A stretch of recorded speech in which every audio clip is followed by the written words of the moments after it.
Welcome back, everybody, to Brown Bag Bets, powered by BetSports. We are your daily dose of quick hit handicapping and sports betting picks. I'm Alex Christensen, and as is Tuesday tradition, Andy's over talking about golf on BetSports Golf Feed. We bring in Mr. Matthew Rooney, and we're not going to jump right into the NBA right away, but you're very excited about Chicago sports here. I guess we'll start with you've got your Blackhawk shirt on. Have they traded Patrick Kane yet? Are we done with that yet? Are you guys No, just going to have every draft pick? that's very likely going to happen tonight. I think due to the way the NHL salary cap works, and I'm not sure about the NBA's because really all salary caps are kind of really impossible to have a full understanding of. And the NHL salary cap hits are prorated, and the Rangers are so incredibly backed up to the cap that like waiting until until we get to after the business day today, like 5 o'clock Eastern, waiting for tomorrow essentially, like it makes Patrick Kane's hit just a little bit like fractionally more palatable for them. So, yeah, it's going to happen very likely either this afternoon, or I should say that for you will be this afternoon around 2 o'clock or so. Right about 5 o'clock Eastern, 6 o'clock Eastern is when I expect the news to drop. That's what everybody seems to be saying, thinking. I kind of came to terms with it though. Saturday was my day of mourning. The day I just kind of sat around, moped around, let myself get all sad. And now it kind of expected it to happen then, honestly, with the rumors. And now don't get me wrong, it's going to hit me like a ton of bricks when I see that official tweet from Elliot Friedman or whoever does break it first. But I've started to come to grips with it is happening. How are you feeling now? I'm looking at this tweet. You guys are basically the Oklahoma City Thunder of the NHL draft. You have 2 first-round picks the next 3 years, a couple seconds, a whole bunch of Mm-hmm. thirds. What does that mean? I don't really have a good, I know there's a couple really good players at the top of the draft every year for the NHL, but does that excite you to be the team with all the draft picks? It for sure does. It's honest. It's similar to the NBA. Some years you have lotteries that are loaded where you got 5, 6, 7 guys. You could see maybe the top 2 are the franchise changers, but you 5 picks, 4 through 7, 3 through 7, whatever, are guys that you could see being perennial all stars. And then some years you got one guy, and then that's kind of about it. This year's draft seems to be one of those where you got Connor Bedard at the top, who's got all the hype in the world, but behind him, you got 2 or 3 guys that could also be some franchise-altering guys. So if the Blackhawks can get themselves be bad enough to get into that spot, that's great. But then they also have these later first-round picks that, similar to the NBA, again, you can use either to make picks, you can use to move up in the draft, you can make moves to go get players. And I think yesterday they shipped out Jake McCabe and Sam Lafferty to Toronto. They got a 2025 first round pick. So that's not this draft, not the next draft, the one after. And Kyle Davidson, the Blackhawks general manager, essentially said, I'm not sure, there's probably some truth to it, probably somewhere in the middle, but he kind of said, yeah, like we're looking for some future first round picks too, because in a couple years, I think they kind of think they're going to be in a position where they might be wanting to use those first round picks to maybe go get players at a deadline, go move up in an offseason, go make some moves in an offseason, move up in a draft or whatever. So the fact that they're spreading out all these picks over the next couple of years, I'm pretty optimistic about. It seems like they have a future plan, a 3-4 year plan, as opposed to what the previous regime did, which was wasting a core of Patrick Kane and Jonathan Taves, back end of their primes, and just kind of throwing stuff at the wall every offseason. There's a process to everything, and maybe this is how you guys get where you're going. So this is our process. We're trusting the process. We're trusting the process. As long as tank hard for Bedard, just get me Bedard, and we'll be all fine. Well, Patrick says Bedard's going to the Blues. I can't imagine he actually knows that. But Patrick, I understand the Blues are tanking, but buddy, look at the Blackhawks right now. Look at the Blue Jackets right now. It's probably not going to happen for you unless you get really, really lucky in a lottery. Yeah, weirdly, fingers crossed. You lose a lot. It's always a strange situation to be in. But let's jump into the day. Do you want to start with the NBA? Do you want to tell people how excited you are about the Bulls? Let's get your picks, and then I want to get into. We'll talk. I'll ask you some questions about the Bulls because I'm letting myself get back in. I really am. Scott, by the way, does not like you're wasting the core comment. Apparently, you guys won 3 Stanley Cups in 6 years. I'm not. So, okay, I'll clarify that. 3 Stanley Cups in 6 years is unbelievable. That's awesome. And I got to experience it in my early 20s. Unbelievable. It is good. Perfect. But if you look at teams like Boston, if you look at teams like Pittsburgh with Malkin and Crosby, When have they ever during their run of being good? Washington I know is on the back end of it now, but they're not going to make the playoffs. It'll be the first time in a while. They've all been active in the playoffs. They've all won playoff series. They've all made runs. Boston got to a Stanley Cup. Pittsburgh on the back end of Crosby and Malkin's won back-to-back cups. And I shouldn't say maybe the back end, but when they were 32, 33. So while 3-6 was awesome, the fact that it got to be this bad this quickly really shows you how many bad decisions and how awfully the second half of this core was handled by Stan Bowman. So it was good, but it could have been great. Yes, it was unbelievable, and I know everything I'm asking for now is getting greedy. But if you look around the league at, like I said, the Bostons, the Pittsburghs, the Washingtons, those teams didn't have drop-offs. Those teams were always competitive. Those teams always had chances to win playoff series, win Stanley Cups. The Blackhawks haven't won a playoff series since they won the Stanley Cup in 2015. And when you had Jonathan Toews, when you had Patrick Kane on your roster, when you had Duncan Keith for a few good years of him still being elite, and you could not win a playoff series, you couldn't put a group around them, when you let Artemi Panarin get traded for essentially next to nothing, that's a problem. That's a bad job done on the second half of this core's prime. Well, bad job there. Let's try to do a good job here. We'll jump into the NBA. Let's stop depressing me. All right. 10 games tonight. We'll talk about the Bulls here a little bit later, but to start with a couple of some of the games I didn't bet. The Lakers 9-point underdogs against the Grizzlies. The Lakers have been fantastic, but they're fantastic when they have LeBron James. That ankle does not look good. Is he out for the year? Is that a thing? He's out tonight. He's out for at least a couple weeks, and it's one of those situations where he only got 23 games left, right? So a couple weeks is at least half of it. Yeah. They didn't say it was broken. They didn't say, I haven't heard high ankle sprain or anything really scary like that. So I'm sure that he's doing the hyperbaric chamber, stretching, ice, bubble, red wine bath stuff, whatever he's doing. That he's a freak. So he probably should be out for most of the rest of the season, but I don't sleep on LeBron. Just the fact that he was able to finish that game the other night after doing it was amazing. So pretty wild. We'll see. Maybe they could strap him up, but you can't bet the Lakers here, even getting 9 points in Memphis. Bucks Nets should be a great game. Looks like Giannis is going to play. Might be a few too many points on the Nets, but I still don't really have a good handle on what they are with kind of this new team. Dan's Hawks 6.5-point favorites against the Wizards. I kind of like that. Looks like there'll be no Porzingis tonight. The Wizards are sneakily tanking here at the end of the season. The Sacramento Kings 3-point favorites in Oklahoma City. They closed 4.5 just 2 nights ago in the same situation, but looks like De'Aaron Fox might not be out. So that's kind of where you have the line movement there. Spurs, Jazz. Jazz are 10-point favorites. The Jazz should never be 10-point favorites. The Spurs should be getting 20 points in every game. So not really sure what you do in that situation other than let it go. You do what you did. You stay the hell away from it. That's right. Clippers are 6.5-point favorites here over the Timberwolves, right where I had it. And then the Blazers, Warriors 4-point favorites. Maybe a Warriors team total over. Maybe I'll add that later. But the 2 games I did bet, we'll start with the Houston Rockets. They're back at home. They're playing against a really good team that is in a weird travel spot here. It's a 1-game trip from Denver. They go to Houston quickly tonight, come back to Denver to play again, I believe on Wednesday, maybe Thursday night. So strange travel spot. Denver has been a really poor first-half team on the road.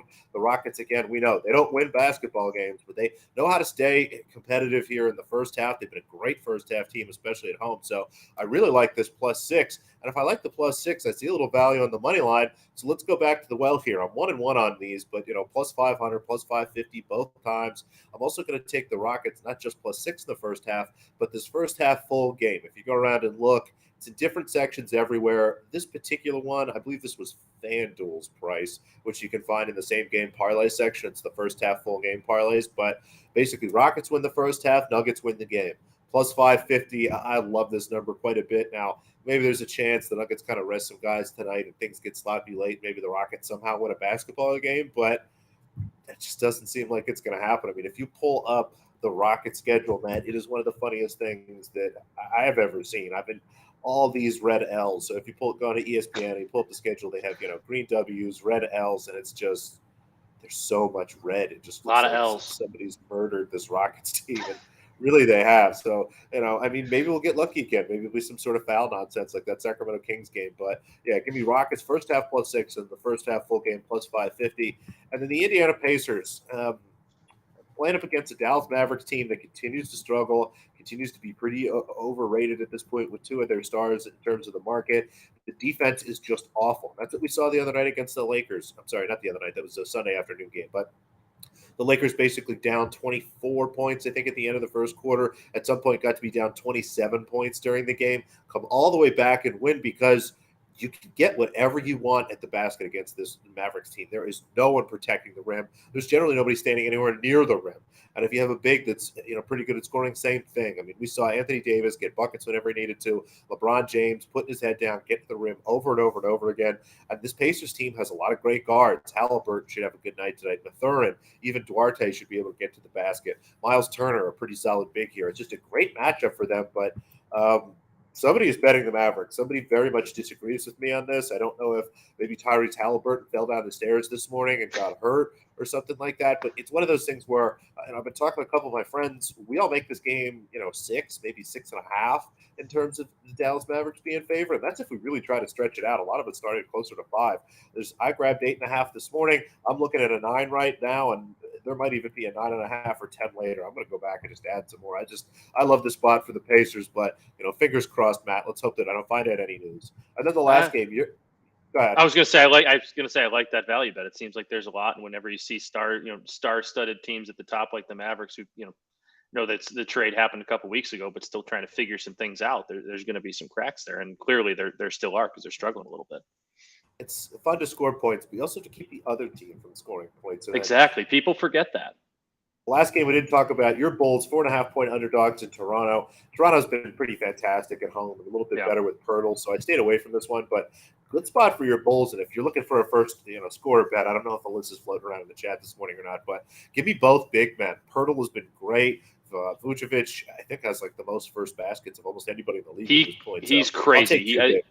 I feel like if you bet Vooch first basket every game for the Bulls this year, you're making some pretty good money. I'm back. Like at the last couple games, like I know it was against not the best competition. The Nets are fine. The Wizards, like you said, were without Porzingis and seem to be kind of tanking a little bit now, but they just look like they're playing with a little bit more energy than they have. The defense, which actually has been really good since the new year, I think they're defensively first in points allowed since January 1st rolled around. But like they held two teams to under 90 points.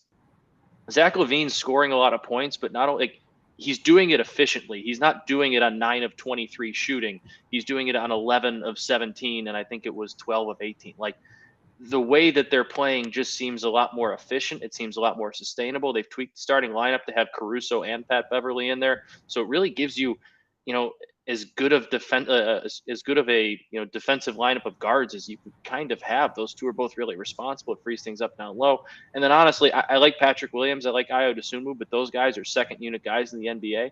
And now those two are able to kind of go more to their natural roles. Ayo can be a second unit point guard where he can actually thrive instead of trying to force things. Patrick Williams, he just doesn't play very well when he's in the starting lineup with DeMar and LaVine. He just defers way too often. This gives him a chance to get away from those guys, actually take a few more shots. He can hit threes when he's open, and the Bulls desperately need 3-point shooting. Like now that they're getting a little bit healthy, the Beverly move, the move to have Caruso in the starting lineup and drop Williams and Dosunmu back has been like, it seems sustainable. Now tonight, if they go out and lose by 30, I'm back off, like whatever. But if they win this game, I mean, they got the Pistons and the Pacers and the Suns. They can have a 3-1 week and kind of find themselves right back in this thing. I like it. I love the excitement, and maybe the full season bet isn't over. I have to go back and check. I think I may have Polish middle myself with the live regular season win under, but fingers crossed. I'm happy for you. I do want you to be happy. It just gives me something to root for at this point. Like I need something to keep my interest until for the next month, and I think the Bulls are at least going to be capable of doing that. What always keeps your interest? This hockey thing that people are on about. What do we got tonight? What are we looking at? I mean, I assume there's an over here. Are we laying? Have we gotten to the point where we're going to lay 2.5 goals yet? No, not yet. We do have we got a couple -1.5s, and we have an emotional hedge on a future bet. I had to do it, but we'll start with the actual games on the ice tonight. We're going to take the Lightning -1.5 at the Panthers. The Panthers are without two of their top center and Alexander Barkov. So I think it'll be his second or third straight game out. Sam Bennett is another talented center, going to miss his, I think, 5th straight game going up against the Lightning, who just made a move for Tanner Jennett. And he's not a great player, but it actually reminds me, people probably won't remember this. The Blackhawks traded Brandon Hagel to the Lightning last year, a player that was able to kind of round out basically increase their depth a whole bunch, give them a bottom six forward with some scoring prowess, but also play defensively responsible. That's what this move does for them. Just deepens their lineup a whole lot. The Lightning just got a lot deeper. The Panthers are without two of their better players. And this is a rivalry game. The Lightning are at home. This is a playoff push type stretch. And Tampa's good. They're going to make the playoffs, but they're still in third in the division. I'm sure they want to make some moves up. And this is about time of year where, the Tampa Bay Lightning start to become the Tampa Bay Lightning we know that's won 3 straight Eastern Conferences. So give me the Lightning -1.5 over the struggling Panthers at +130. Bruins -1.5 at +198 at the Flames. The Bruins played last night. They're in the middle of a West Coast and Western Canada road trip. They beat the Oilers 3-2. It's a tough ask to go to Calgary here and then go and cover -1.5. But if someone can do it, it is Boston. Boston's allowing under 2.1 goals per game this year, 2.09 goals per game allowed. They can score with the best of them. If they get into that kind of defensively responsible, we're going to slow this game down a little bit against Calgary. I think they can do that better than Calgary. I think they can score better than Calgary. And if you're going to give me 2-1 at the best team in the NHL by far right now to cover -1.5, I'll take it against the Flames team that's been wildly inconsistent all season. I really like taking the value with Boston at this spot. There's a reason it's +200, +198, because they played last night against an Edmonton team that can take a lot out of you. They're really fast, but it's too much value for me to pass up on. And then I bet this over the weekend, still hasn't moved. It probably won't even move that much after the move for Patrick Kane becomes official, because I think it's probably already somewhat adjusted for that. But the Rangers to win the Stanley Cup +1,200. I had to do it. I'm always going to root for Patrick Kane, but I really wanted to make myself do it from the start, so I didn't have this mourning period. So for the next however many months until the season's over, I'm going to be a Rangers guy, going to back the Rangers, going to back Patrick Kane. Patrick, I know you're a Blues fan. Vlad Tarasenko, Patrick Kane combining to win a cup. Let's do it. Let's go Rangers. But that Eastern Conference is going to be an absolute gauntlet. The Rangers are loading up. The Lightning are loading up. The Devils just made a big move. Boston's obviously really good. Carolina's going to make a move probably, but they're a really good hockey team too. I almost said football team. I'll get into a couple more NHL futures here after the deadline is official. I don't think there's a whole lot of value on Eastern Conference Eastern Conference teams to win the cup. The Rangers is an emotional hedge. The teams in the East are going to absolutely beat the hell out of each other in the playoffs. It's going to be a war to see who comes out of the Eastern Conference, because there are legitimately 5 to 6 teams that can represent the East in the Stanley Cup, whereas the West, it's a little bit of a clearer path. So I think your value is going to come from the Western Conference, but we'll get over there a little bit in the coming days. If I'm on, I'm not sure who's on for you tomorrow, the day after, or in the coming weeks, coming Tuesdays and Fridays. But yeah, that's what I got. Give me the Rangers to win a Stanley Cup. I will probably sad/happy cry watching Patrick Kane hoist the cup in another uniform.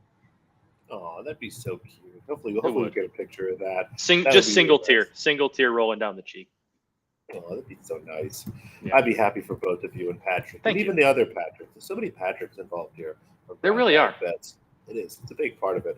But we've got to do something here while we wait for all these trades to finish in the NHL and for Matt to figure out these bets. So why not some tennis? We've got a couple tournaments going on, another tournament in Mexico, in Monterrey, and then a tournament up in Texas, in Austin. We'll start with Monterrey here, and, it's kind of a theme here. There seems to be, it's something Andy always likes to point out. I've kind of stayed away. Money overs. Let's go.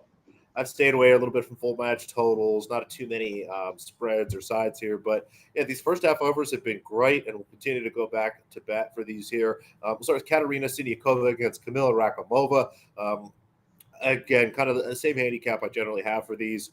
I think the full match total at 21.5 looks about right here. I think the market continues to struggle to price these sets, given that, the 21.5, they're trying to protect from 3 sets, things like that. I don't think they're really looking at kind of the rhythm of some of these matches. This just should be a classic 6-4, 7-5, 6-2 kind of thing here.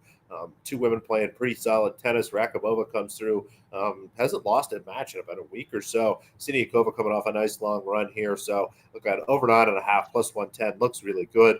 Nodia Parisas Diaz against Wong. This one, Giyu. The nice part about the Wongs here is they're attached to other names. You don't have to know which Wong it is. Just look for the Parisas Diaz match.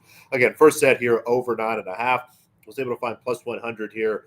Just 7 5s littered all over the place. And Not going to stack anything today. It's hard to find some of these lines given it's a smaller tournament. If you do have a chance, though, go ahead and grab over 10.5, honestly, for all of these if you have that up somewhere. The next one, Sasha Vickery against Wang Jianyu. We've got him in there, but again, just look for the Vickery match. First set over 9.5 minus 105. This one's a little bit tougher. Sasha Vickery is a player that, at a moment's notice, seems to just drop off a cliff in terms of her level. And that's even in matches where she doesn't get injured. A very odd career for her, but has been playing the last couple of weeks, has some good tennis under her belt. Again, generally pushes very hard. Wong, the better player in this match, but Vickery could really give her some trouble. And if that happens, it's going to be in the first set here. I think there's a great chance we see a tiebreaker. And then a parlay for us. Two women here playing. Donna Vekic. We'll start here. Maybe a little bit more nervous about this one. Part of the reason we're getting value here is Vekic has not yet played in Mexico, where her opponent, Sorenko, comes in off qualifying. But Vekic, the much better player, has a game and a style here that, unless she makes too many mistakes, which she generally doesn't, Sorenko is really going to struggle to push past her. I'm looking at the individual line on that. Vekic was minus 175. I had that closer to minus 230 almost. So like Vekic here quite a bit. And the Maria Camila Osorio Serrano. They've taken the Serrano off for some reason. Now she's just Maria Camila Osorio. I like the four names better than the three. But playing some nice tennis. Generally does very well in Mexico.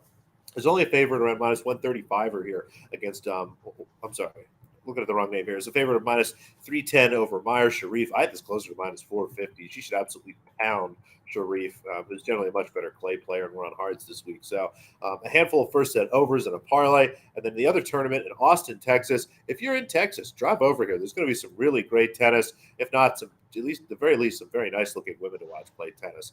Anna Kalinskaya, Lauren Davis here, another first set over. Lauren Davis' first set overs have been fantastic.